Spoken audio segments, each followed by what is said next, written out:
오늘은 이삭의 길 두 번째 시간인데요. 오늘은 이삭의 기도에 대해서 함께 나누도록 하겠습니다. 창세기 전체에서 가장 긴 67절까지 있는 장은 24장인데요. 오늘 읽은 25장 바로 앞장입니다. 근데 이 24장의 내용은 이제 한 가지로 요약하면 이삭의 신부감 찾아오기로 요약할 수 있습니다. 이제 아브라함이 이삭이 이제 결혼할 때가 되어서 그 신부감, 자기의 며느리를 이제 구하는데요. 자기에게는 실로에 있는 자기 집에 오래 있었던 늙은 종을 부르죠. 이제 나중에 엘리에셀로 추정이 되는 이 늙은 종을 불러서 환도뼈 언약을 합니다. 이제 허벅지 안쪽에 있는 이 환도뼈를 손을 넣고 맹세를 하는데, 이 의미는 목숨 걸고 내 자식을 걸고 하는 맹세, 이제 이런 의미가 있습니다. 그래서 이 환도뼈 언약을 통해 아브라함과 늙은 종 사이에 언약을 갖는데요. 다름 아닌 내가 원래 있던 고향, 지금 여기가 아니라 내 고향에 가서 우리 민족의 처녀를 데려오는 것, 그리고 이삭의 아내로 합당한 여인을 찾아서 구해오는 것, 이게 늙은 종에게 부여된 임무였습니다. 이 늙은 종은 최선을 다해서 충성의 마음을 가지고 길을 떠나고요. 그리고 많은 낙타와 또 많은 선물을 가지고 길을 떠나죠. 그러면서 그는 신실한 종으로서 이 사명을 감당하기 위해서 하나님께 기도합니다. 순간순간마다 인도함을 받고 기도하는데, 그 유명한 하나님, 내 주인 아브라함을 위하여 내가 아브라함의 며느리가 될 여인을 순적하게 순조롭게 만나게 하여 주옵소서, 이런 기도를 계속합니다. 그리고 이 우물가에서 이제 만나서 물을 길어주는데요. 물 주는 그 여인, 이제 리브가를 만나죠. 그리고 리브가가 친절하게도 사람에게만 물을 주는 게 아니라 낙타에게도 이제 물을 주는, 그래서 부지런하고 친절한 여인으로 주목받게 됩니다. 리브가의 집을 갔어도 계속해서 네 종은 기도하죠. 하나님, 이 사람이 맞습니까? 이 집이 맞습니까? 하나님의 응답을 계속 구하며 기도하는데요. 그때마다 하나님의 인도하심을 받아서 결국 그 집에서 허락을 받고 리브가를 데리고 돌아오는 것, 이게 24장 전체의 내용이에요. 누가 빠져 있어요? 이삭이 빠져 있죠. 정작 결혼할 사람은 이삭인데 아브라함도 나오고 종도 나오고 리브가도 나오고 리브가 집에 식구들도 다 나오는데 이삭만 별로 역할이 없어요. 그러다가 끝에 가서 63절에 가서 이제 이삭이 등장하는데요. 61절부터. 그런데 이삭이 뭐라고 나오느냐 하면, 해가 저물 때에 들에 나가서 묵상하던 중에 타고 오는 낙타들을 보게 됩니다. 그러니까 이삭은 자기의 신부감을 구하러 사람들이 그렇게 많이 동원되고 가는데도 이삭이 한 일은 한 가지를 해요. 바로 기도하는 일이었습니다. 여러분, 결혼은 연애 결혼이 더 좋을까요? 중매 결혼이 더 좋을까요? 자, 옆 사람 보고 아무거나 상관없습니다. 방법은 상관없습니다. 성경에는 연애 결혼도 있고 중매 결혼도 있습니다. 뭐 다 장단점도 있고요. 뭐 본인에게 맞는 뭐는 시대에 앞서고 뭐는 시대에 뒤떨어진 이런 것도 사실은 없죠. 무슨 뭐 인공지능을 통해서 만나든 뭘 하든. 근데 중요한 건 방법이 아니라 원리일 것입니다. 원칙이 더 중요하죠. 결혼에 있어서 특별히 배우자에 대한 원칙은 예수님이 직접 말씀하신 게 있는데요. 하나님이 짝지어 주신 것을 사람이 나누지 못한다. 이게 원칙이죠. 다시 말해, 결혼하는 배우자는 어떤 방식을 통해서 만났든지 내 배우자는 하나님이 나에게 정해주신 사람이야 라고 고백할 수 있는 것, 이게 사실은 기독교적 부부의 원리입니다. 두 사람 다 그렇게 생각해야 된다는 이야기예요. 예를 들면 에덴 동산에 있던 아담과 하와, 여러분, 이 두 사람은 선택의 여지가 없는 사람들이었습니다. 왜냐하면 남자 한 명, 여자 한 명이니까요. 그런데 이런 질문을 할 수 있겠죠. 만약 에덴 동산에 여자가 많았어도 아담은 하와랑 결혼했을까요? 우리가 충분히 알 수 있는 것은 아담은 하와를 보는 순간 저는 내 뼈 중에 뼈요, 살 중에 살이라고 고백하잖아요. 그것은 하나님께서 아담을 위하여 창조하신 귀한 배필이라고 하는 것을 스스로 고백하는 장면입니다. 많은 사람 중에 개 중에 나은 사람을 내가 뭐 선발해서 뽑는 게 아니고요. 결혼하여 남편과 아내가 되었으면 그것은 하나님이 나를 정말로 나를 위해서 정해 주신 돕는 배필이라고 하는 믿음을 가지고 상대방을 대해야만 하는 것입니다. 귀하죠?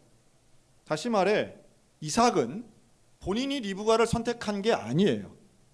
리브가를 한 번도 만난 적도 없어요. 그런데 이삭은 리브가를 보는 첫 만남부터 가지고 있던 배우자에 대한 고백을 하며 큰 위로를 받고 리브가를 사랑합니다. 기도의 응답이 이루어진 것이죠. 기도하면 놀라운 역사가 이루어지고 기다리면 하나님의 응답을 경험하게 될 줄로 믿습니다. 다시 말해 이삭의 기도는 평상시에 하는 기도였다라고 볼 수 있어요. 그는 들에 나가서 묵상하는 건 깊은 사고를 하고 하나님의 뜻을 알려고 애를 쓰는 일인데 이게 하루 이틀만 한 게 아니라 사실은 거의 일생 동안 했다고 봐야 됩니다.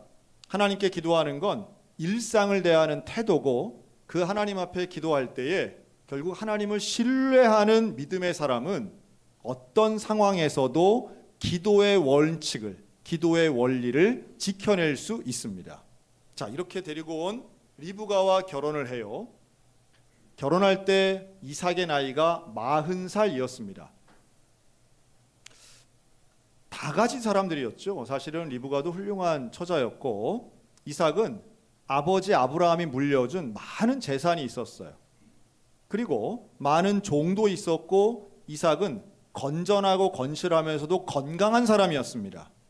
자, 그런데 리브가와 결혼해서 지내는 동안 문제가 하나 발생하는데요. 그건 다름 아닌 자녀가 없는 거예요. 임신이 안 되는 거예요. 이때 당시 구약 때는 자녀를 낳지 않는 것은 심각한 결격 사유였습니다. 여러분, 자녀가 없는 건 재산과 뭐 바꿀 수 없는 이 다른 어떤 가치하고 상쇄되지 않는 거예요. 다른 게 많다고 해서 뭐 다른 일 바쁘다고 해서 자녀를 일부러 안 낳는 사람이 없던 때였습니다. 자녀가 없는 건 심각한 문제죠. 그런데 그때에 이삭이 어떻게 했느냐 하면 기도합니다. 여러분, 문제 앞에선 뭘 해야 돼요? 기도해야 되죠. 그런데 이 원칙, 이 원리를 모르는 사람 하나도 없어요. 기독교인들은 문제 앞에 기도해야 된다는 걸 다 알아요. 원칙이죠. 그런데 어느 때에 이 원칙이 무너지느냐 하면 내 뜻대로 잘 안 될 때에 우리는 고민하게 됩니다. 원칙이 변칙이 되는 순간이 옵니다. 아브라함이 그랬어요. 아브라함이 분명히 하나님 앞에 자식을 낳을 거라고 약속을 받았는데 아무리 기다려도 자식이 안 생기는 거예요. 그래서 어떻게 합니까? 자기의 여종 하갈을 데려다가 결국 아들을 낳아요. 근데 그건 변칙입니다. 하나님 원하시고 말씀하셨던 게 아닌 거예요. 사람이 어느 때 변칙을 쓰느냐 하면 마음이 조급해질 때입니다. 이대로 가다간 안 될 것 같은 거예요. 그러면 조급함과 두려움이 오면 사실은 원칙을 알지만 변칙을 써요. 그리고 그 변칙이 쌓이면 결국 반칙이 됩니다. 잘못된 길에 가 있는 거죠. 아브라함은 첩 하갈을 들인 이후에 후처까지 둡니다. 그래서 그두라라고 하는 후처를 두는데요. 25장 1절부터 4절까지 나와요. 그래서 이 그두라의 자식들도 6명이나 태어나요. 뿐만 아니라 하갈을 통해서 낳았던 아들 이스마엘도 많은 아들들을 낳습니다. 12명을 낳아요. 그리고 그 12명이 또 아들들을 낳아서 이스마엘은 할아버지가 됩니다. 근데 그동안 이삭은 단 한 명도 낳지 못해요. 그러니까 상황이 어떠냐 하면 이삭은 분명히 아브라함의 적자입니다. 본처의 소생은 이삭밖에 없어요. 가장 명분이 있고 정통성이 있는 사람은 이삭 혼자죠. 그런데 같은 아버지인 아브라함으로부터 나온 이스마엘은 이미 할아버지가 됐고요. 그렇게 무시당할 수 있는 젊은 후처 그두라의 자손들 6명이나 생겼어요. 이건 뭐냐 하면 비교 대상이 생기는 겁니다. 사람이 조급해지는 것은 내가 생각하는 것대로 잘 되지 않은데 비교 대상들은 나보다 앞서 나가는 것 같아 보일 때에 조급해집니다. 남들도 다 안 되면 원칙을 지키기가 좀 더 쉬운데요. 나는 가만히 있는 것 같고 남들은 잘 되는 것 같아 보이면 그때부터 조급해집니다. 마치 줄을 서서 질서 있게 들어가는 게 당연한 원칙임에도 불구하고 누군가 새치기에서 빨리 들어가는 것처럼 느껴지면 내만 손해보는 것처럼 느껴지기 때문이죠. 그때부터 눈치를 봅니다. 나도 어떻게 새치기 한번 해볼까? 나도 어떻게 다른 방법 좀 써볼까? 아는 사람 좀 동원해볼까? 그 원칙이 무너지는 거죠. 이삭의 위대함은 여기서 볼 수 있는데요. 이삭은 비교할 대상들이 잘 된다 할지라도 이스마엘의 후손들이 많아지고 그두라의 아들들이 많아지고 이런 소문이 계속 들려도 이삭은 후처를 들이지 않아요. 첩을 통해서 아들을 낳으려 하지 않아요. 이삭이 하는 것은 오직 하나, 리브가를 위해 기도하는 일이었습니다.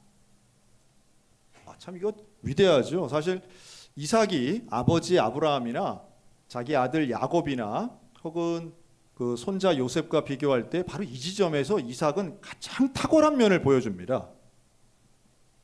자기 아들들도 나중에 결혼을 많이 해요. 부인들 많이 둡니다. 아버지 아브라함도 첩이 많아요. 그런데 이삭은 그러지 않았다는 거예요. 이삭이 형통하고 이삭이 복을 받고 이삭이 온전한 삶을 살았던 가장 중요한 이유 중에 하나가 가정을 지키고 있는 거죠. 제가 최근에 한 교육학 박사님의 강의를 듣는데요. 이런 말씀을 하시더라고요. 그 어린 자녀를 둔 젊은 부부들에게 물어봤답니다. 한 유치원, 초등학교 저학년 되는 그런 자녀들에게 자녀를 둔 부모님들이에요. 여러분들이 생각할 때 당신의 자녀들이 부모에게 제일 원하는 게 뭘 것 같아요? 라고 질문했다는 거예요.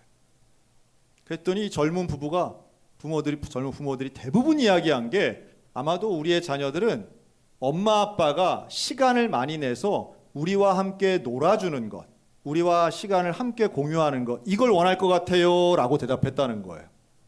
오은영식 정답이죠. 그런데 이 박사님의 결론은 전혀 달랐어요. 그 어린 자녀들이 제일 원하는 1순위는 뭐냐 하면 엄마 아빠가 친하고 행복하게 사는 거랍니다.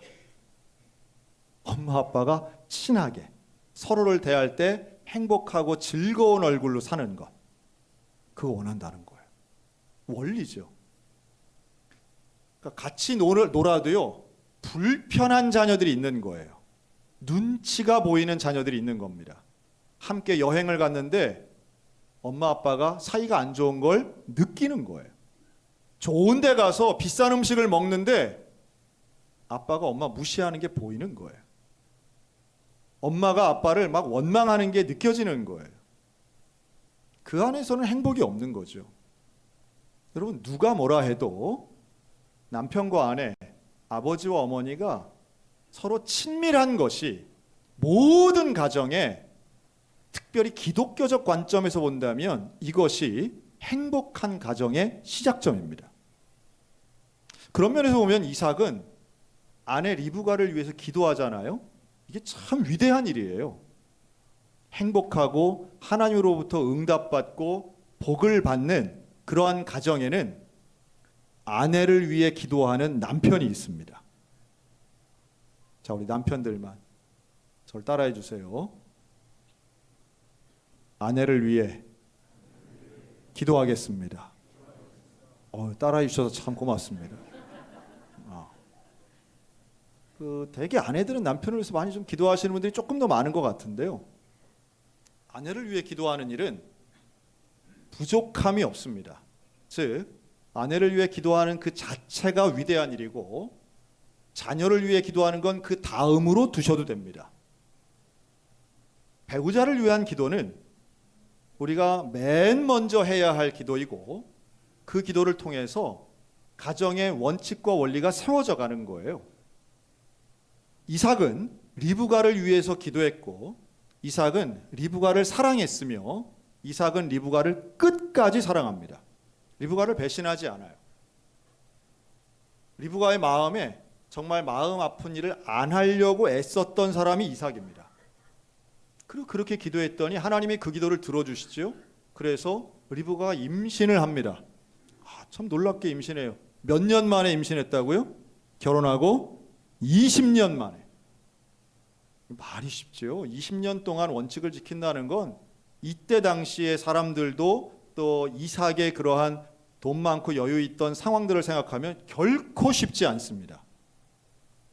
여러분, 오늘날에도 꼭 임신이나 출산이 아니더라도 다른 일, 자기가 원하는 일에 대해서 이렇게 원칙을 지키며 소원을 이루어가는 과정은 절대 쉽지 않아요.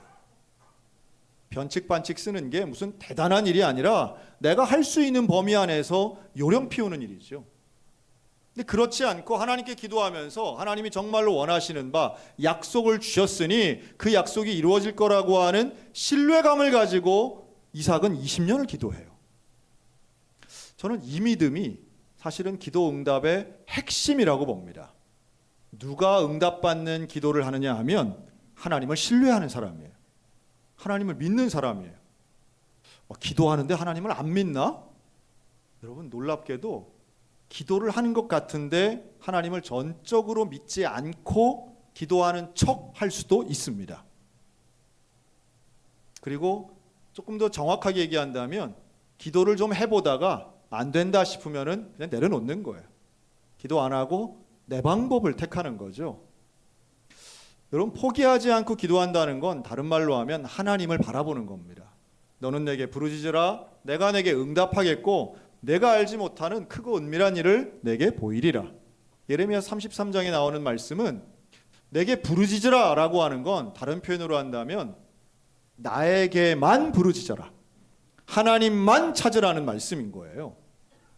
다시 말해, 문제가 생겼을 때 하나님을 의지하는데 하나님만 의지하는 거예요. 그리고 하나님을 전적으로 신뢰할 때에 우리는 조급해하지 않고 두려워하지 않고 남과 비교하지 않고 기다릴 수 있게 될 줄로 믿습니다. 기다림, 이 이삭이 보여주는 기다림이 참 위대하죠. 유혹 앞에서도 다른 방법이 아닌 하나님을 바라보며 기다리고 있는 거예요. 20년 동안. 저는 이것이 어떻게 가능했을까? 평상시에 기도하고 기도하면 응답되고 그 응답의 경험을 가지고 하나님을 더 신뢰하게 되며 한 번 더 기다리는 이런 믿음의 선순환이 이삭에게는 있었다고 믿습니다.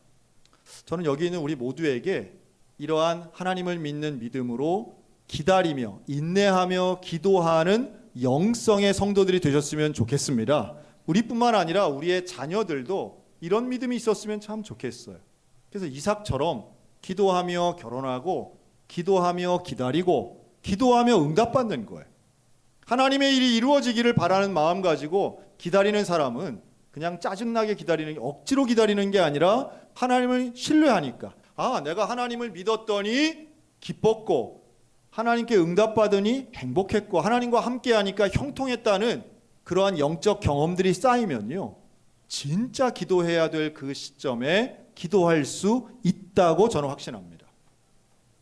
여러분, 우리뿐 아니라 우리의 자녀들이 이삭처럼 되기를 바라기는 쉬운데요, 정말 이삭 같은 인생 살기는 결코 쉽지 않습니다. 날마다 남과 비교되고 또래들과 비교되고 친척들과 비교되고 시대와 비교되고 알지도 못하는 SNS에 사는 누구와 비교되는 이런 인생을 살아가는 참 지치고 힘든 우리의 다음 세대가 하나님 앞에 이삭처럼 살기 위해서는 다른 것이 아닌 하나님을 신뢰하여 평상시에 기도하고 기다릴 줄 아는 인내의 영성을 가지고 하나님 앞에 간절히 기도해야 되지 않겠습니까? 그러면 하나님이 주시는 응답을 경험하면 그때 그 인생은 정말 온전한 삶, 세상과 구별되는 거룩한 승리의 인생 살게 될 줄로 믿습니다. 그 이삭 앞에 이제 문제가 생겨요. 임신까지 됐는데, 기적과도 같이 20년 만에 임신이 됐는데 무슨 문제인가? 태중의 아이들이 서로 싸운대요. 너무 이상하죠? 이게 도대체 뭔 얘기인가 모르겠어요. 쌍둥이를 임신했는데 그 둘이 태중에 싸우는 거예요. 그냥 쉬운 말로 하면 리브가가 힘든 거죠. 임신했는데 못 견디는 거예요. 막 괴로운 거예요. 견딜 수 없는 거예요. 태중에서 싸우는 이 아이들 때문에 리브가가 힘들어하는 모습을 보며 이삭이 뭐라고 하느냐 하면, 이럴 땐 내가 어찌할꼬, 이럴 땐 내가 어찌할꼬. 생각지도 예상하지도 못했던 문제가 발생한 거예요. 임신하면 축복이고 기적이니까 대단하게 행복할 줄 알았는데 생각지도 못했던, 들어보지도 못했던 문제가 발생하는 거죠. 이럴 때가 있습니다. 인생 앞에 예상하지 못했던 문제, 생각해보지도 못했던 문제, 아마도 늦게 아이를 낳는 것은 생각했던 경우의 수에는 있을 수도 있어요. 왜냐하면 아브라함이 그랬으니까. 본인이 아버지 100살에 태어난 아들이기 때문에 늦게 낳는 것은 예상할 수 있었죠. 그런데 태중에서 문제가 일어날 줄은 몰랐던 거예요. 이럴 땐 어찌할꼬? 이럴 땐 어찌할꼬? 여러분 인생 살면 그럴 때가 있죠. 한 번도 생각해 본 적 없는 문제. 우리 집에, 우리 가정에, 나에게 이런 문제가 생겨? 이럴 땐 어찌할꼬? 여러분 문제는 다양합니다. 문제는 갑자기 일어납니다. 문제는 항상 내 뒤에서 갑자기 발생해요. 그러나 원칙은 똑같습니다. 이삭의 인생에서도 예상하지 못한 문제 분명히 발생했지만 이삭이 선택한 방법은 똑같았어요. 여호와께 묻자오되, 하나님께 묻는 거예요. 하나님께 기도하는 거예요.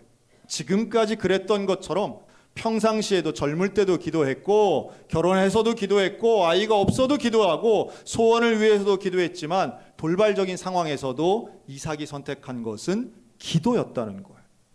그랬더니 하나님이 응답을 하시는데 뭐라고 말씀하시는가 하면 내 태중에 두 민족이 있다.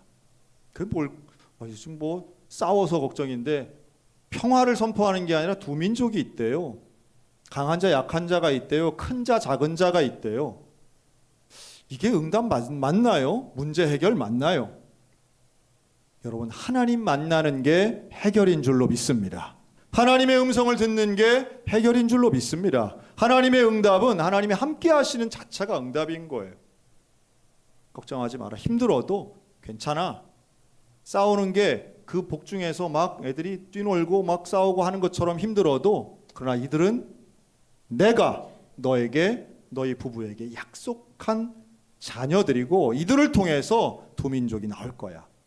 그러면 된 거죠. 앞으로 어떻게 될지는 정확하게 모르지만, 이들이 어떤 인생을 살아갈지 구체적으로는 모르지만 분명한 것 하나는 하나님이 말씀하셨다는 거예요.